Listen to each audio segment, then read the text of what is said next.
Hello there, Alaskans, wherever you are. Welcome to the Must Read Alaska Show. Coming to you from somewhere in Alaska. This is the place where we talk about, you guessed it, Alaska. Where we keep the mainstream media on their toes and where we are standing up for what's right in a world run by leftists. You can find out more by heading over to mustreadalaska.com and also checking out the Must Read Alaska YouTube channel for some really great content. But first, let's get this party started. Welcome, everybody, to the Must Read Alaska Show. This show is sponsored by Charlie Pierce for Governor. We want to thank Charlie Pierce for Governor for sponsoring the Must Read Alaska Show and making it possible for this show to be spread far and wide in all the nooks and crannies of Alaska. Well, good morning and welcome, everybody, to the Must Read Alaska Show, coming to you from somewhere in Alaska. It's March 14th. The newsletter is already out for the day, and I am broadcasting today from Skagway, Alaska, where I'm sort of holed up for a couple of weeks doing, I've got some family business down here. And on the other line there is John Quick from Nikiski, my co-host, who is working the dials right now. And John, you don't look like you're in Nikiski today. Thanks so much, Suzanne. John Quick here, and I am in the beautiful and bright San Diego. I'm living the dream down here, rough life, 80 degrees and sunny. And I'm down here for a social media marketing event, learning all of the tips and tricks of the latest and greatest from, Instagram to Facebook to WhatsApp app to, TikTok. And hopefully I can come back to Alaska with some new tricks of the trade. So I'm down here all week, roughing it in 80-degree weather.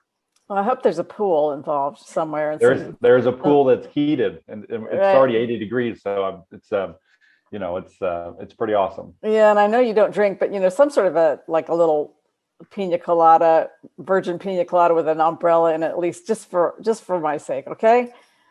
I had a club soda with a lime. I was getting a little crazy. Oh yeah, you're going crazy on us. Well, we have a special guest today, and we want to get to it because she's a very good friend of Must Read Alaska. It's Bernadette Wilson, the state director for Americans for Prosperity. She has just exploded that organization in the past few months since she took control of it. I think, Bernadette, when did you become the state director of Americans for Prosperity? Is it December? Middle of September last year. Yep. Okay. So it's been a few months. Well, it hasn't really gone by fast. And what's interesting is that you have made a huge splash on the national scene with your organization. I know Americans for Prosperity has 37 states that have organizations throughout the states, and these are grassroots organizations. 35. 35. Okay, and you are one state director out of the 35, and I guess you're making quite a splash because you have had these amazing trainings for grassroots people like myself and John, and we've been to these trainings, and they're amazing.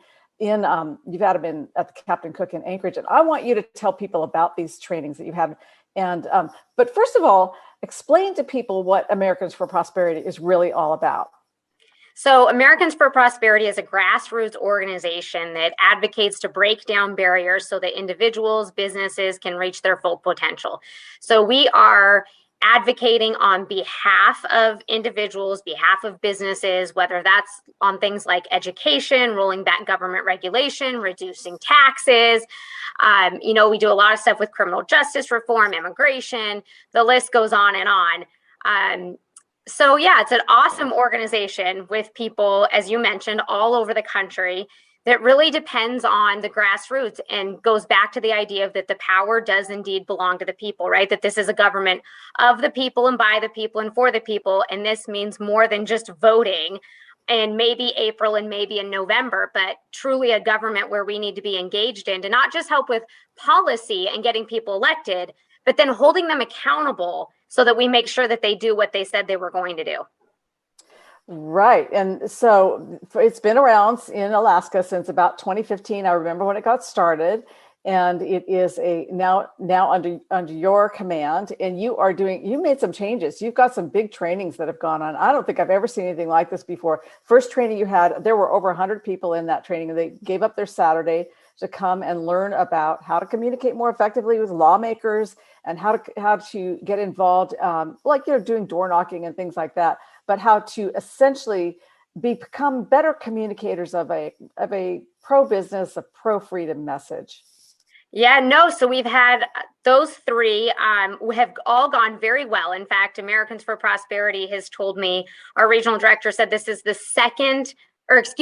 our second event that we had, the level 2, was the largest that AFP has had. So, as you mentioned, we started out with more than 100 people on the first one. We had about 60 at the second one. And that was on the same day as the start of the Iditarod. We got 9.9 feet of snow that day. It's on a Saturday, it's early, and it's all day, so it's a lot.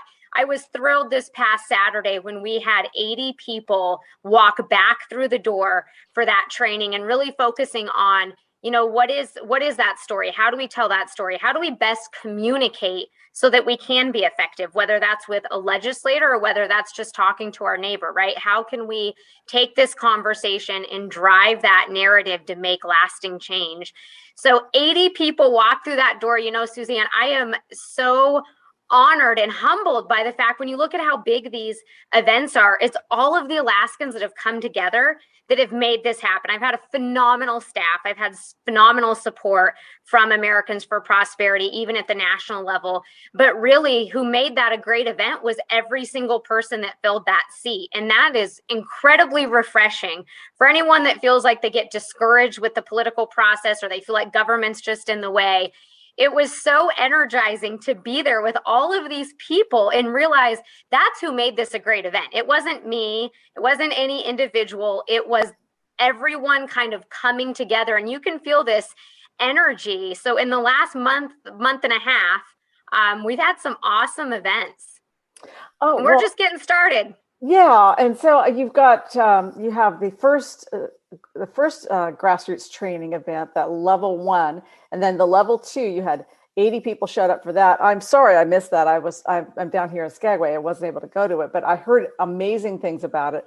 And so, do you think you might have another level 2 event, or are you going to go on to level 3? Because I think level 3, you're going out of state for that or something. Right. So yes. We've had a lot of people ask about, now that word has spread about a level 1. We've had a lot of people ask if we'll do another level 1. We absolutely will.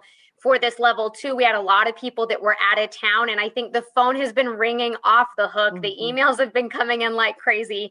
I laughed and said, realistically, we could probably do another one in a week and get another 100 people there. I don't doubt that one bit.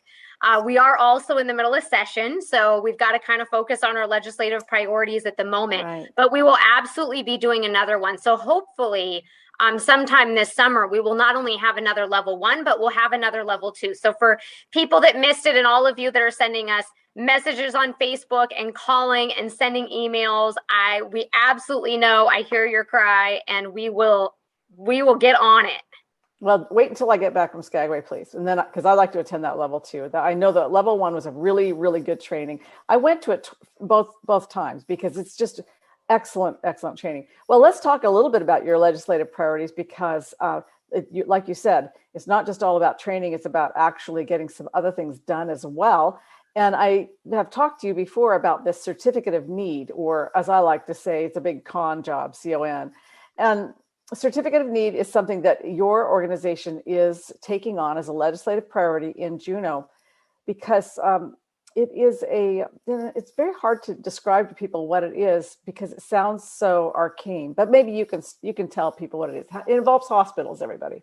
Right. So certificate of need refers to a batch of regulations that essentially allows for hospitals to have monopolies, and it puts huge barriers in the way for not just hospitals, but even clinics to expand.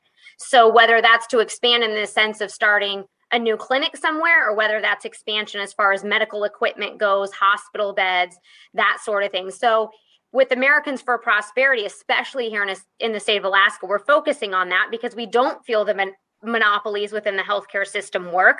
We've seen the huge cost of healthcare in Alaska, and we know that in states where you have certificate of need, healthcare costs are about 5 to 6% higher than in states where you do not have certificate of need. So essentially right now, if someone wants to go start a clinic, or if they want to go buy a new MRI machine or go expand their hospital bed capacity, they can't do that unless the state says that they have their stamp of approval to do it. So what that's done is it's allowed a monopoly for the hospitals to kind of push out smaller clinics from opening. It's prohibited them from being able to expand in areas where they felt were necessary. And so you have this whole batch of regulations that's interesting.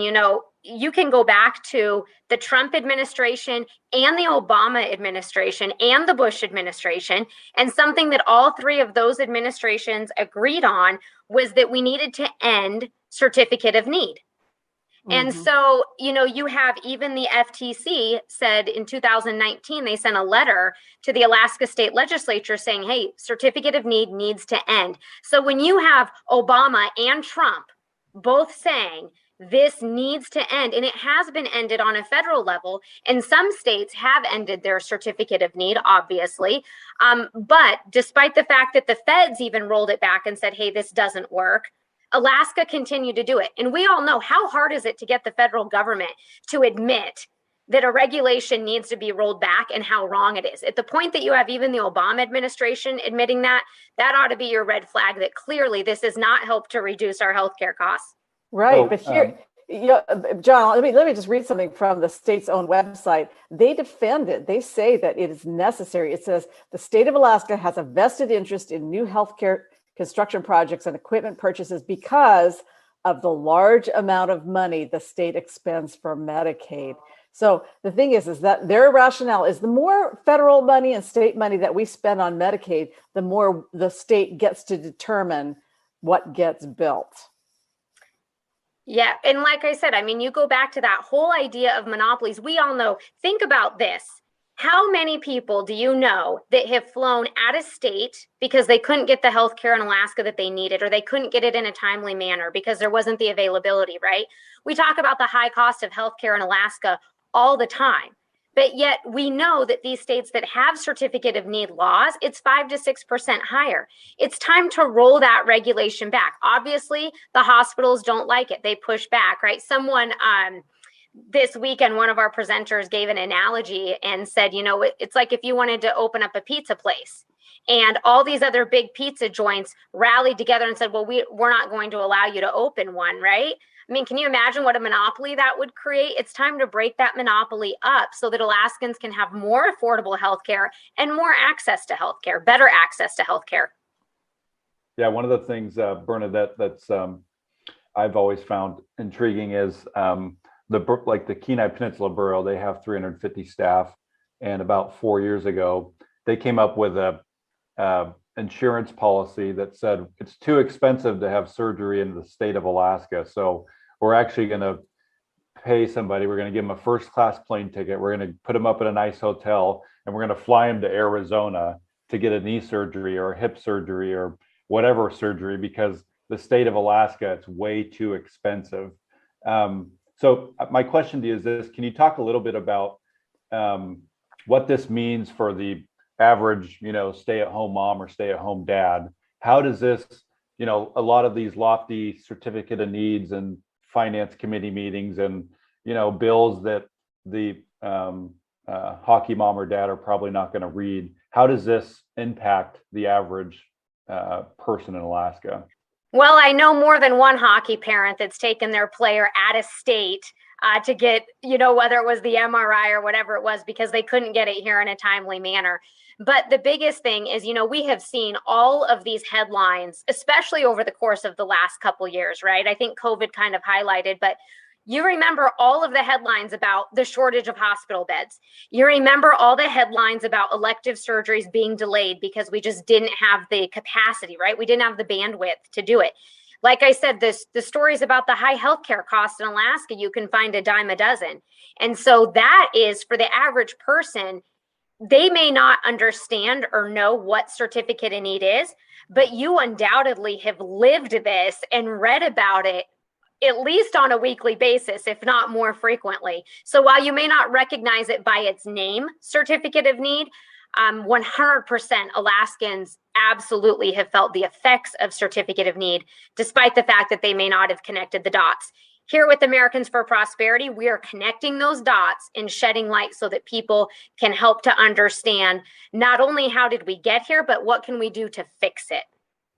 That's awesome. And, even if you have a hospital that's like in, the thick of it, or the trenches with the system and the certificate of need system, it doesn't even necessarily mean that it's going to work, because there's an example out here on the Kenai Peninsula where South Peninsula Hospital, it's the hospital in Homer, Alaska.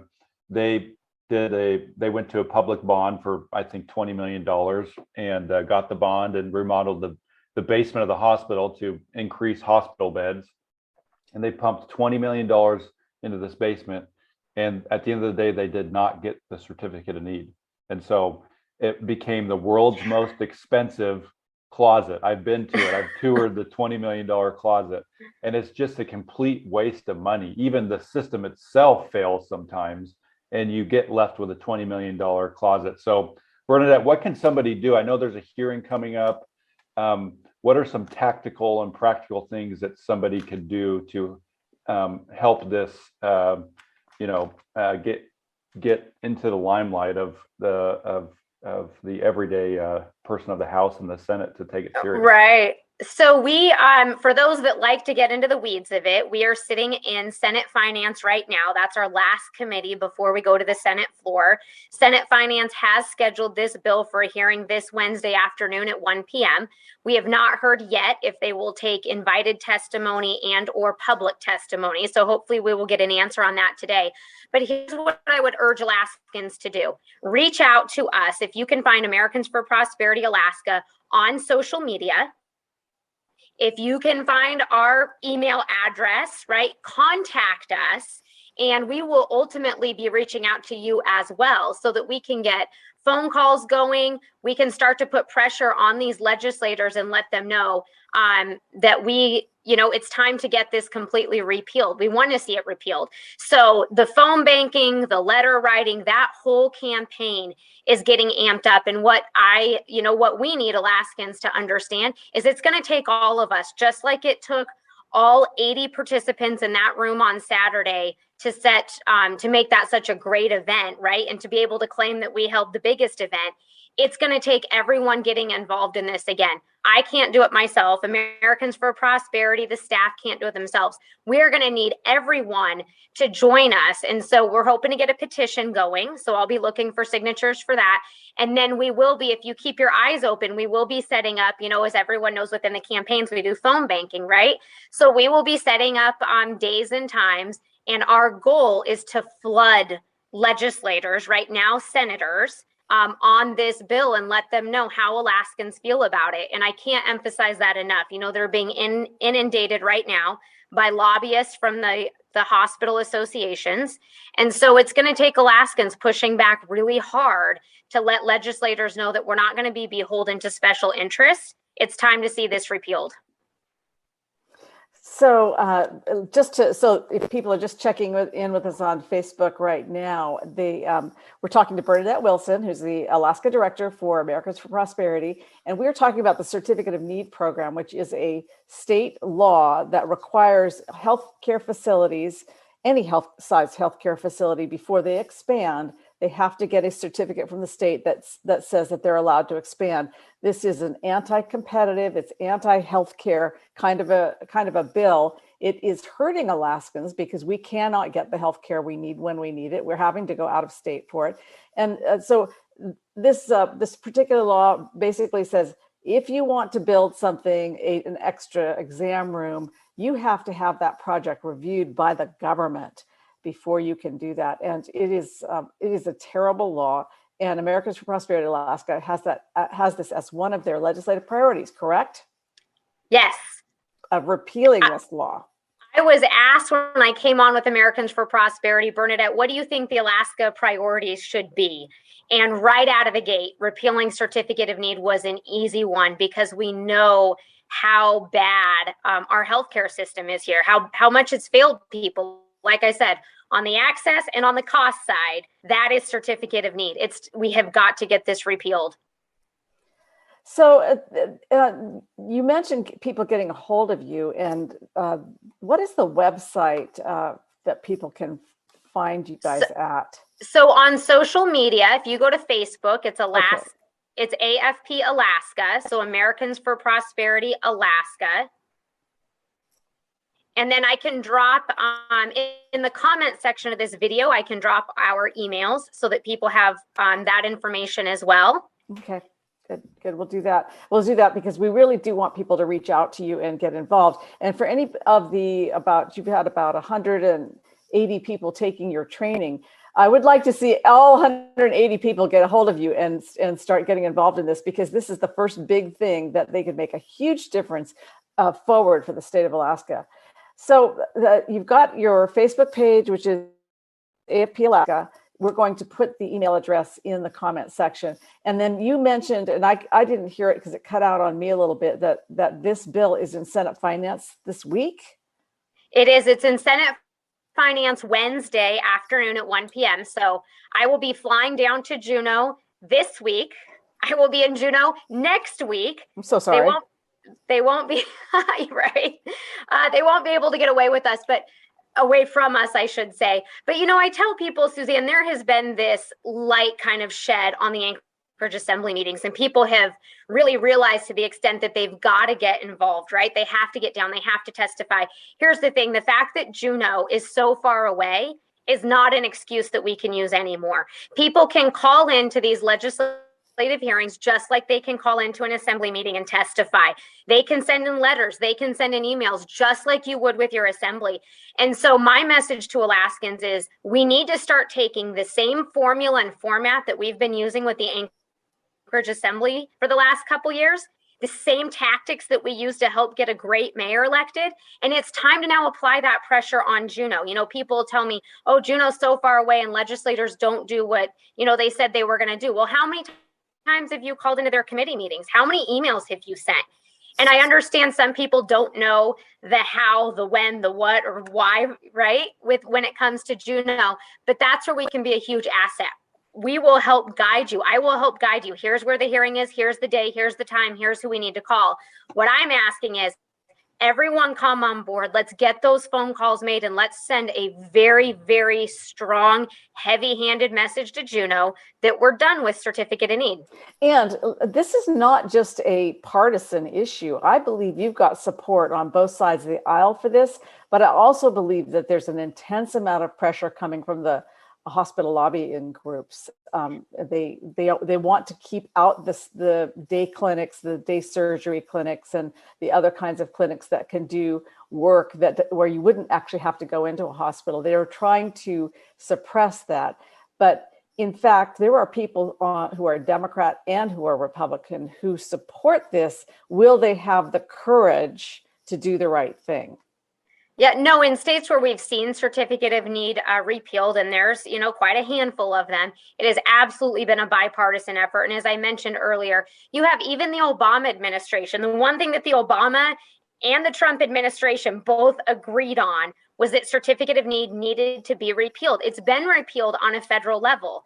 And so, at the point that you have even President Obama on his watch saying, yeah, we probably need to get rid of this. It's a very bipartisan effort. And I absolutely believe it'll be a bipartisan effort here in the state of Alaska. I don't think it matters what political party you are, that the desire to increase access and reduce healthcare costs is a shared value among both sides of the political spectrum. And in some cases, we may have more support from, the left side of the political spectrum, depending on which districts they represent, right? That's true. Well, I'll be doing a story on certificate of need this week, so I may be giving you a call, and we'll touch base on some of the finer points of this as well. John, you have other questions for our guest? So, Bernadette, what's another big thing that Americans for Prosperity is going after this year? We got a couple more minutes here. You have anything else you want to highlight?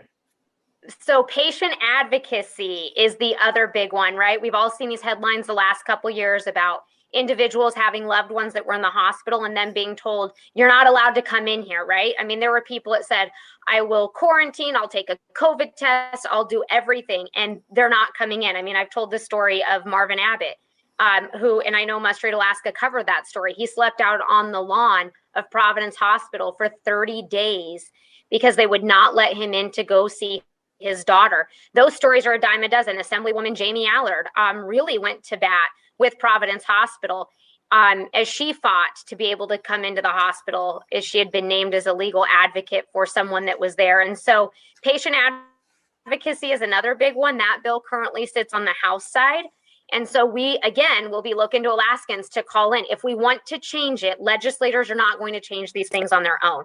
And so it's time for us to take all of our frustration and all of the whining and the complaining, and we've got to channel it down into Juneau to demand that they fix this going forward. So patient advocacy is the other big piece of legislation that we've got our eyes on. Right, and that is a bill by Sarah Vance in Homer. It's a kind of a no patient dies alone bill. And there is a similar bill that's going through the Colorado legislature, I believe. We're not the only state where all of a sudden people realize that hospitals can lock you out from seeing your loved ones. If they want to, they can prevent you from coming in. And then your mother, your father, or your spouse, even your child, they've done this during COVID. They do have the power, and we've got to take that power away from them. That's too much power. Yeah, no, I know Colorado's looking at something similar. I believe Representative Sarah Vance's bill is modeled after an Arkansas piece of legislation that passed. So there's multiple states where all of a sudden the individuals woke up and said, oh my gosh, what the heck? I don't think most of us realized that a hospital could shut you out like that, right? I mean, we took it for granted. It was our parent, it was our spouse, it was our sibling that was in the hospital. Of course we were allowed to go in. This, I think, shocked a lot of people to find out that hospitals could legally deny you the opportunity to come in. I mean, we know of individuals where even the pastor at Providence Hospital was denied, access to come in and, pray with someone while they were on their deathbed. It's heartbreaking, but we've got to change it. And there is no one group that's going to be able to change it by themselves. It's going to take all of us getting involved, all of us putting pressure on those legislators and saying enough is enough. Yeah, and I heard of one hospital in Alaska, and I think this is true. They said that you could not have your family member in unless you signed a document saying that you only wanted palliative care. So you were ready to give up any rights to live. In other words, we're just going to keep you comfortable and then you'll die. And that way your family can come in and see you before you die. And it's like, wow, that is quite the choice to be giving people that, okay, I have to sign this piece of paper that says you won't keep me alive. Then I can see my family. I'm sorry. These hospitals are they're crazy. They've gone too far. It's absolutely sick. And I'll tell you what, if I have to fight those hospitals any day, I will take that battle any day of the week. If this is I'll be right behind you, girl. Who's on the right side of history, you send in all the hospital lobbyists you want. If this is Alaskans versus the hospitals, we will rally those troops and we will fight those hospital boards every single day if we have to. Yeah. A worthy fight. Well, thank you for being on our show. And that is the fastest half hour on the planet. I think, John, we set another land speed record here for the Must Read Alaska show. We try to keep it to a half hour so everybody can get back to their daily lives. But we'll be back on Wednesday with John Quick as the host. And if you're a supporter of Must Read Alaska, we just really want to thank you. It really is a great thing when you hit that donate button and help us keep going. There are plenty of costs, lots and lots of costs to running the podcast, to running the newsletter 3 days a week, keeping the website up and running. There's tech support. There are subscriptions that we have to pay to keep all this stuff going. So thank you for your donations. I appreciate you helping us keep the lights on here. And until next week, I'll see you, but you can see John back here on Wednesday, and dialing off now from somewhere in Alaska. Must Read Alaska show.